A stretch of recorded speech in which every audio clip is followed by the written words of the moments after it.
La Bible en un an. Lecture du 26 août.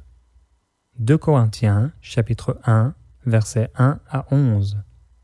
Paul, apôtre de Jésus-Christ par la volonté de Dieu, et le frère Timothée, à l'Église de Dieu qui est à Corinthe, et à tous les saints qui sont dans l'Achaïe. Que la grâce et la paix vous soient données de la part de Dieu notre Père et du Seigneur Jésus-Christ.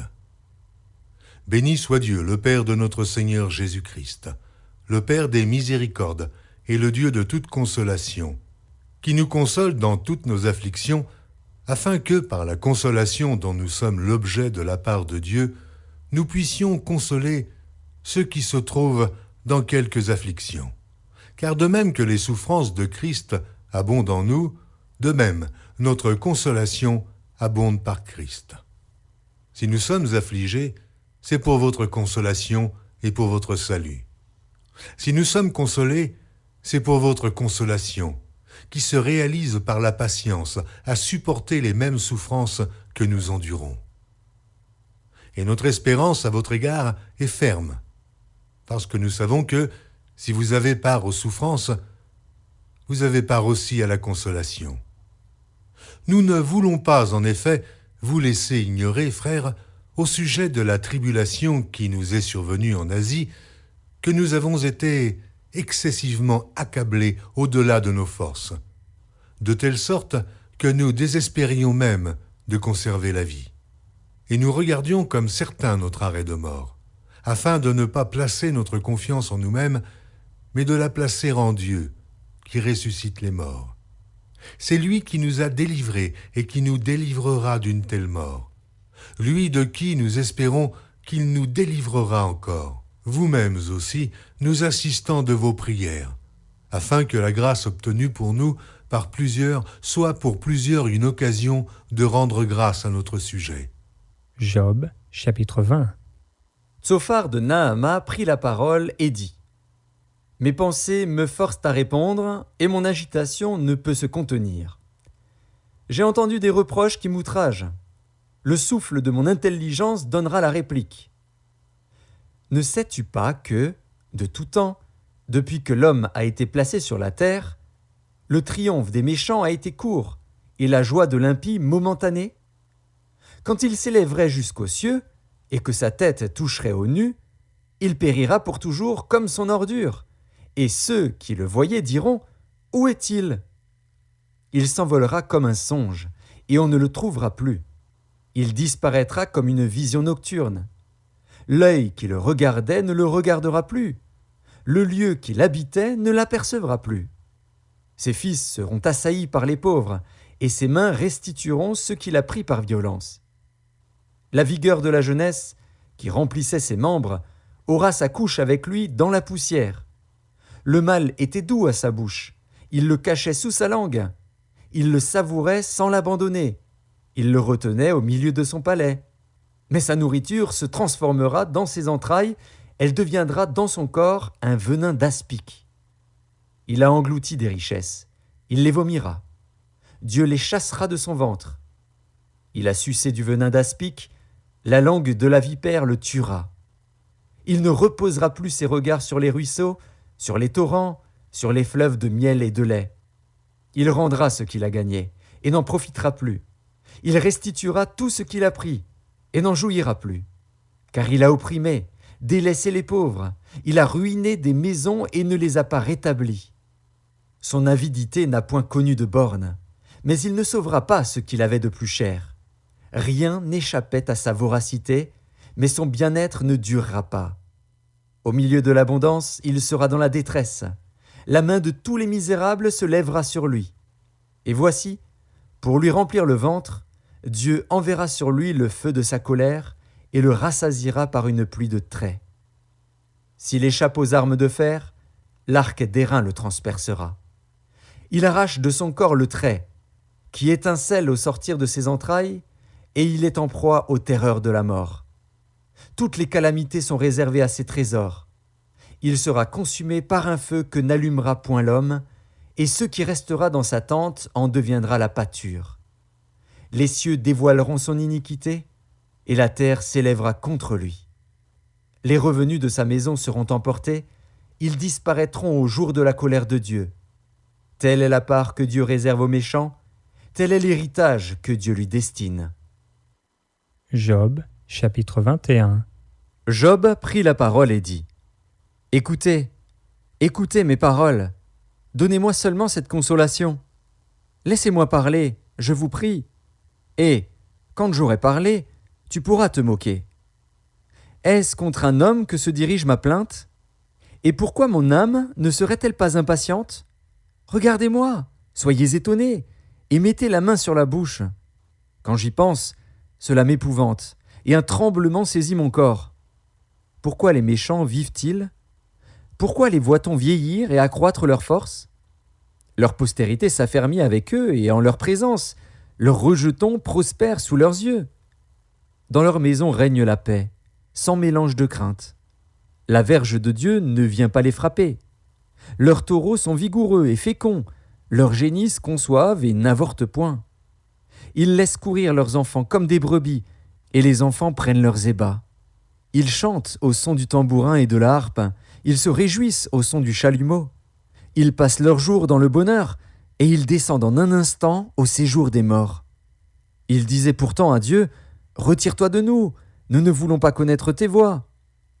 Qu'est-ce que le Tout-Puissant pour que nous le servions ? Que gagnerions-nous à lui adresser nos prières ? Quoi donc ? Ne sont-ils pas en possession du bonheur ? Loin de moi le conseil des méchants. Mais arrive-t-il souvent que leurs lampes s'éteignent, que la misère fonde sur eux, que Dieu leur distribue leur part dans sa colère, qu'ils soient comme la paille emportée par le vent, comme la balle enlevée par le tourbillon ? Est-ce pour les fils que Dieu réserve le châtiment du Père ? Mais c'est lui que Dieu devrait punir, pour qu'il le sente. C'est lui qui devrait contempler sa propre ruine, c'est lui qui devrait boire la colère du Tout-Puissant. Car, que lui importe sa maison après lui, quand le nombre de ses mois est achevé ? Est-ce à Dieu qu'on donnera de la science, à lui qui gouverne les esprits célestes ? L'un meurt au sein du bien-être, de la paix et du bonheur, les flancs chargés de graisse et la moelle des os remplie de sève. L'autre meurt, l'amertume dans l'âme, sans avoir joui d'aucun bien. Et tous deux se couchent dans la poussière, tous deux deviennent la pâture des vers. Je sais bien quelles sont vos pensées, quel jugement inique vous portez sur moi. Vous dites : Où est la maison de l'homme puissant ? Où est la tente qu'habitaient les impies ? Mais quoi ? N'avez-vous point interrogé les voyageurs, et voulez-vous méconnaître ce qu'ils prouvent ? Au jour du malheur, le méchant est épargné. Au jour de la colère, il échappe. Qui lui reproche en face sa conduite ? Qui lui rend ce qu'il a fait ? Il est porté dans un sépulcre, et il veille encore sur sa tombe. Les mottes de la vallée lui sont légères, et tous, après lui, suivront la même voie, comme une multitude l'a déjà suivi. Pourquoi donc m'offrir de vaines consolations ? Ce qui reste de vos réponses n'est que perfidie. Job, chapitre 22. Éliphaz de Théman prit la parole et dit : Un homme peut-il être utile à Dieu ?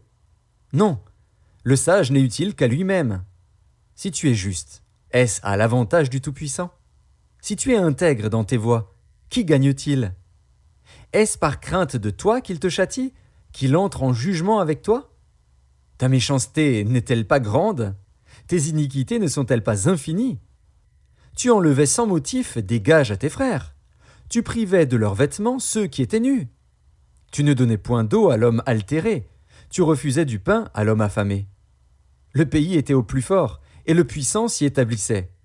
Tu renvoyais les veuves avides, les bras des orphelins étaient brisés. C'est pour cela que tu es entouré de pièges, et que la terreur t'a saisi tout à coup. Ne vois-tu donc pas ces ténèbres, ces eaux débordées qui t'envahissent ? Dieu n'est-il pas en haut dans les cieux ? Regarde le sommet des étoiles, comme il est élevé. Et tu dis : Qu'est-ce que Dieu sait ? Peut-il juger à travers l'obscurité ? Les nuées l'enveloppent, et il ne voit rien, il ne parcourt que la voûte des cieux. Et quoi ? Tu voudrais prendre l'ancienne route qu'ont suivie les hommes d'iniquité ? Ils ont été emportés avant le temps, ils ont eu la durée d'un torrent qui s'écoule. Ils disaient à Dieu : Retire-toi de nous, que peut faire pour nous le Tout-Puissant ? Dieu cependant avait rempli de bien leur maison. Loin de moi le conseil des méchants. Les justes, témoins de leur chute, se réjouiront, et l'innocent se moquera d'eux. Voilà nos adversaires anéantis. Voilà leur richesse dévorée par le feu. Attache-toi donc à Dieu, et tu auras la paix. Tu jouiras ainsi du bonheur.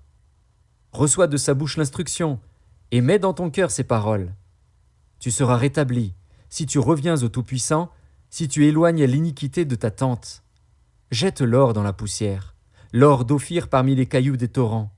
Et le Tout-Puissant sera ton or, ton argent, ta richesse. Alors tu feras du Tout-Puissant tes délices. Tu élèveras vers Dieu ta face. Tu le prieras, et il t'exaucera, et tu accompliras tes vœux. À tes résolutions répondra le succès. Sur tes sentiers brillera la lumière. Vienne l'humiliation. Tu prieras pour ton relèvement. Dieu secourt celui dont le regard est abattu. Il délivrera même le coupable, qui devra son salut à la pureté de tes mains. Psaume, chapitre 40, versets 11 à 17.